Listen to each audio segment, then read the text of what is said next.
Buenas noches, señoras y señores. Para todo movimiento que se precie es imprescindible ser fácilmente identificado. Una de las mejores formas de identificación es hallar un rostro que lo represente. Hoy el ecologismo ha encontrado una persona que resume su esencia, Greta Thunberg. Si la miran ustedes fijamente comprenderán, sin necesidad de mayores explicaciones, cuál es el verdadero rostro de la causa que defiende. Y en nuestro espacio Desde Fuera, La Voz de Galicia nos trae este titular. Estados Unidos, Francia, Reino Unido, Alemania y otros 25 países exigen a Bielorrusia que deje de bloquear Internet. Los occidentales, pues, piden a Bielorrusia que se olvide del bloqueo de Internet, pero qué simpleza la de los bielorrusos. Donde esté una buena censura en el nombre de la verdad, entregada a los amiguetes y que sea probadamente progre, que se quiten estas prohibiciones. Lukashenko, luego te paso el teléfono de los Ferreras que ya estarán en casa. Bien, y hablando de mentiras, vamos a ver lo que sigue. Los más media mundiales han querido convertir a la niña sueca Greta Thunberg en una especie de conciencia viva del planeta. La causa ecologista necesitaba un rostro visible, el rostro de la inocencia demandando su derecho al futuro. Y lo ha encontrado, mal que bien, en Greta Thunberg. Para muchos la estrategia es novedosa, pero la realidad es que Greta no es la primera. Hace ahora casi 3 décadas lanzaron a Severn Kulis-Suzuki, una niña de 12 años a la que pasearon por la cumbre de Río de Janeiro del 1992, que 2 años antes había fundado la Organización Infantil del Medio Ambiente. Su discurso era idéntico al que Greta amplificaría un cuarto de siglo más tarde. Los gobiernos no saben administrar el patrimonio natural, la pobreza es consecuencia del armamento y las guerras, las fronteras son un absurdo que no sirve para nada y los adultos tienen la culpa de lo mal que está el mundo. Todo lo cual hacía llorar por las noches a la pequeña Severn.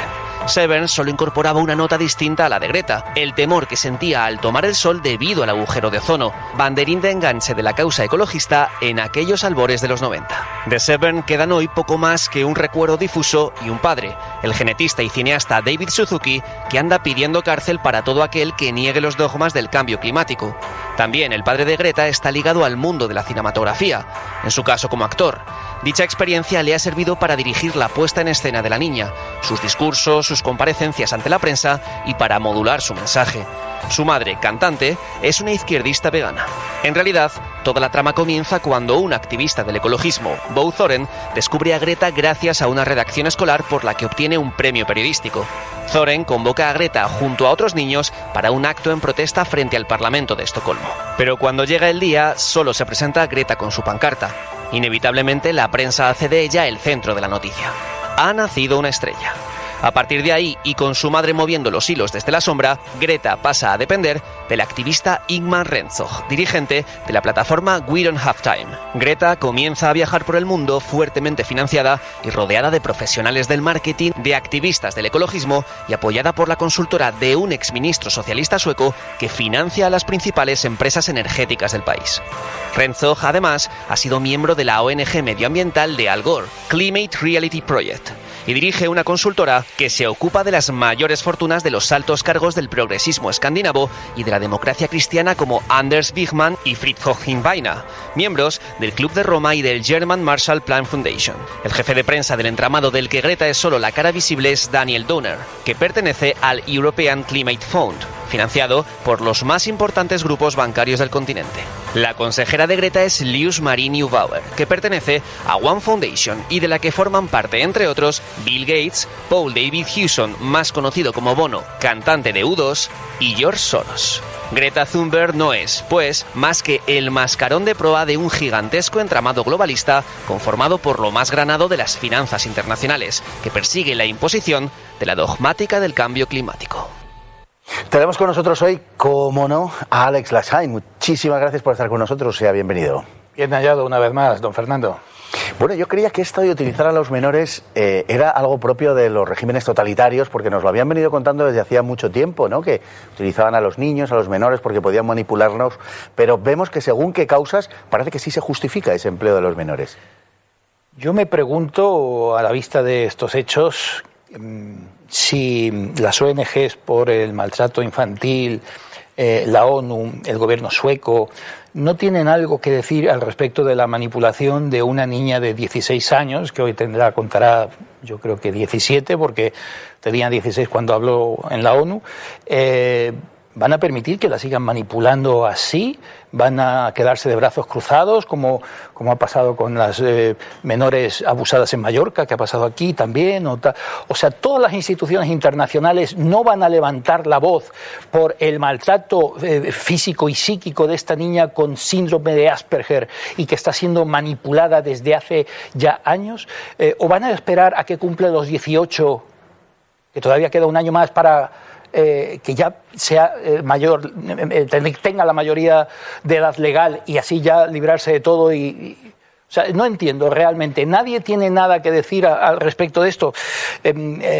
La niña habló en la ONU el año pasado en un discurso que no de paz, un discurso de odio, y cargó contra un discurso, además, escrito por otros, un discurso perfecto. El inglés no es la lengua materna de Greta Thunberg, y en una dicción perfecta, una emotividad tremenda, ni una interjección, nada. O sea, todo totalmente estudiado, a saber el entrenamiento que ha tenido esa niña, que supongo que será mayor que el que tienen algunos acusados cuando los entrenan sus abogados para hablar en el estrado, ¿no? Por ejemplo, ¿no? O sea, ¿qué han hecho con esa niña para que sea el producto que han hecho de ella? Es realmente tremendo.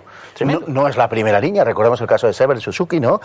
A comienzos de los 90, también era menor en aquel momento, incluso más joven que 12 años. Seven Coolidge, 12 años, la llevaron a la cumbre del Río en el 92 por aquel boquete troposférico tremendo que nos iba a chicharrar a todos. Ya nadie se acuerda del agujero de la capa de ozono, lo hemos comentado aquí en anteriores ediciones, que nos iba, en fin, a quemar el agujero de ozono, que crece y decrece en función de las estaciones, tú lo sabes, y, en fin, bueno, la ves con su vestidito, lo hemos visto en la pieza, su vestidito estampado y no sé qué. Era una niña de 12 años.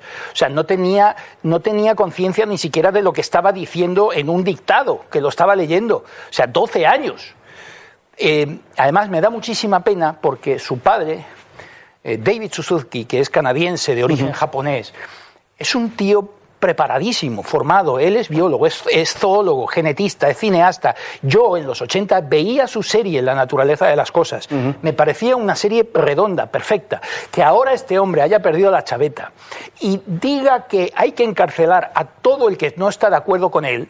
Sí, es una cosa. A todo el que niegue el cambio climático. Además, nadie niega el cambio climático. El cambio climático evidentemente existe. Otra cosa es quién lo produce, el cambio climático, que es una palabra que ya hemos dicho aquí, en mi modesta opinión, debería de llamarse ciclo climático, porque estos son ciclos naturales del planeta Tierra.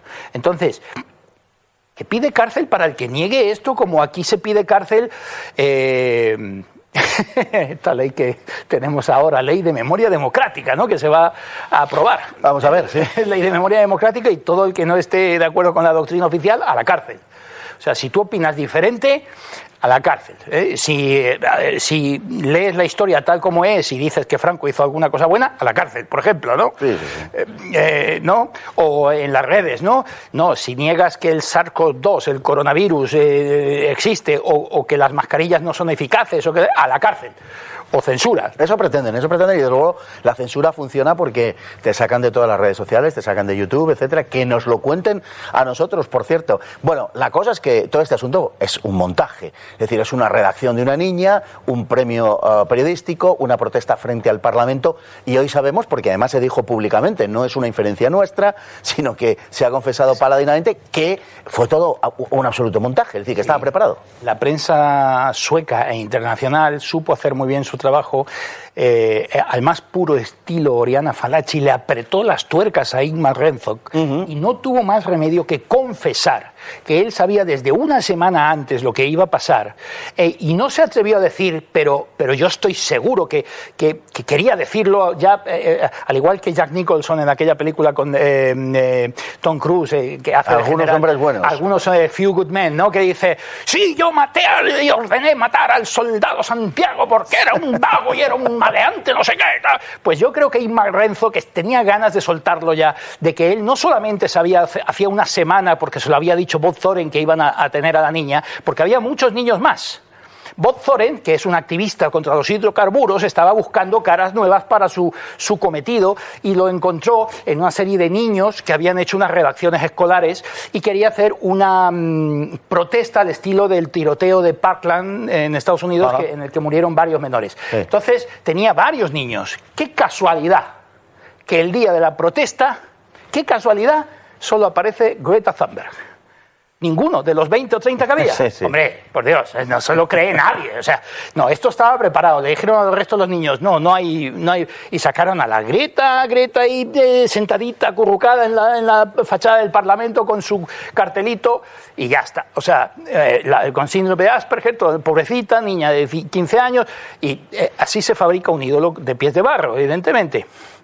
Luego, después de confesar esto, se supo saltó a la prensa la tramoya que había detrás de esto, las relaciones públicas, el lobby energético que la acompaña desde entonces, el equipo de marketing, las consultorías, o sea, el entramado financiero de la izquierda que maneja como una marioneta, una pobre marioneta esta niña, es terrible, terrible. ¿Los padres están también metidos en este asunto? La madre es vegana, aparte de una cantante de lírico conocida más o menos, y el padre actor. Estos señores eligen y hasta el día de la manifestación, donde, o sea, la fecha no salta al azar, la fecha de la foto de la niña acurrucada en el pie del Parlamento sueco, no, coincide con la fecha de la edición del libro ecologista que los padres habían editado años antes.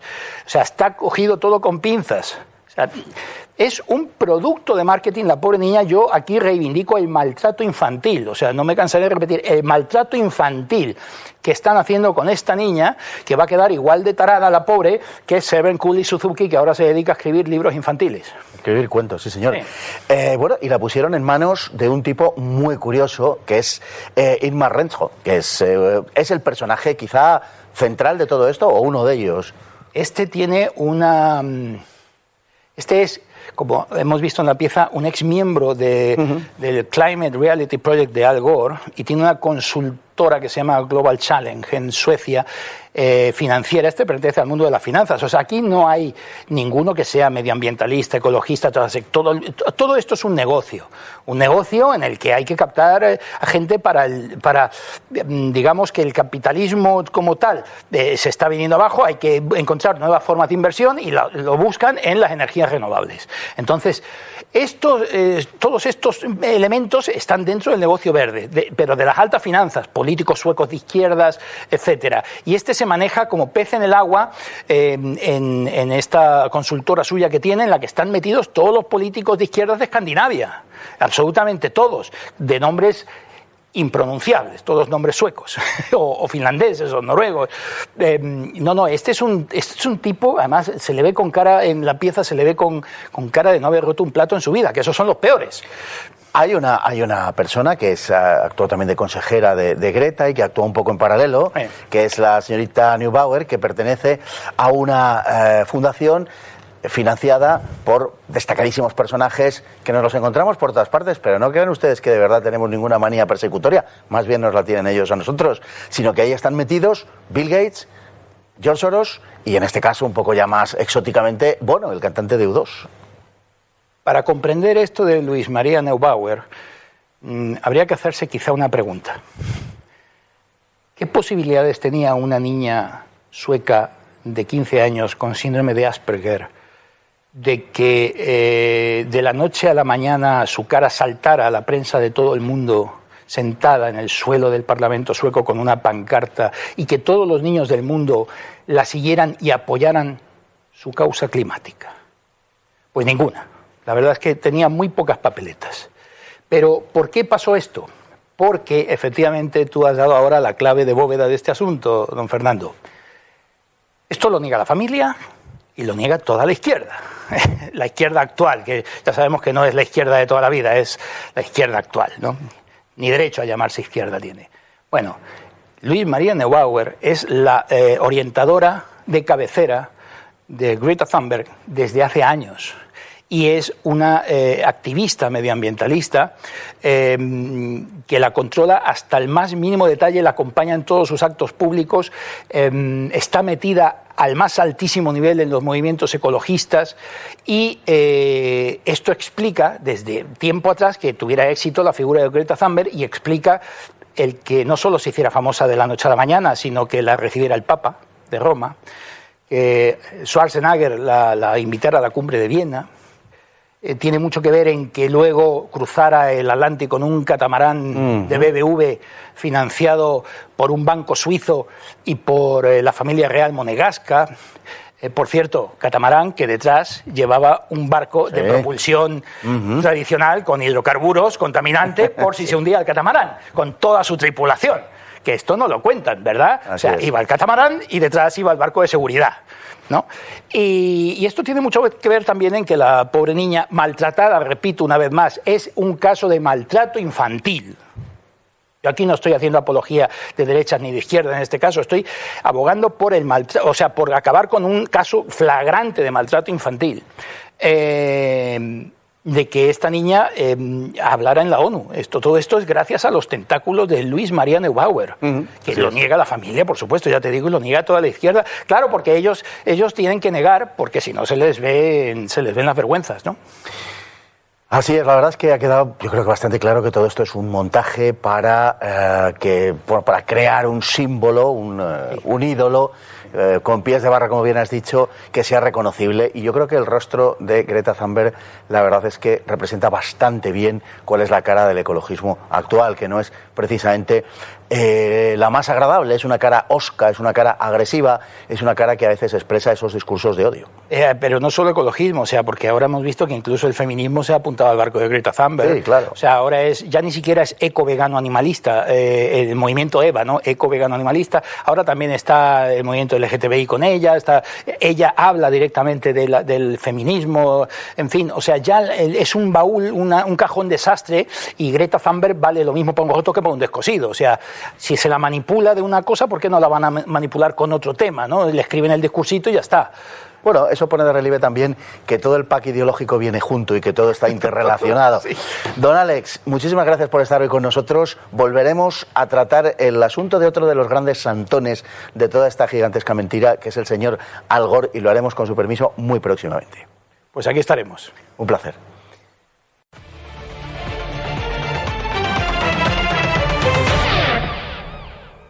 Y entramos nosotros en nuestra sección de la hemeroteca, que nos viene de la mano del diario El Mundo y nos dice que Pablo Iglesias fija como tarea fundamental de Podemos acabar con la monarquía en España. Todos hemos sido testigos en los últimos meses de cómo, con la irrupción de Vox, desde los medios del pesebre público y privado, se ha censurado una y otra vez su inconstitucionalidad, la de Vox, porque dice que quiere terminar con las autonomías.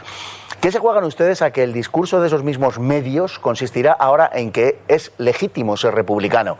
¿A que no dirán que Podemos es anticonstitucional, como no lo dicen del PSOE cuando éste se manifiesta federalista? Porque, por cierto, ahora que lo pienso, ¿en qué artículo de la Constitución se recoge el federalismo? Lo dicho, los medios a los que estamos habituados no tienen vergüenza. Nos vamos a publicidad.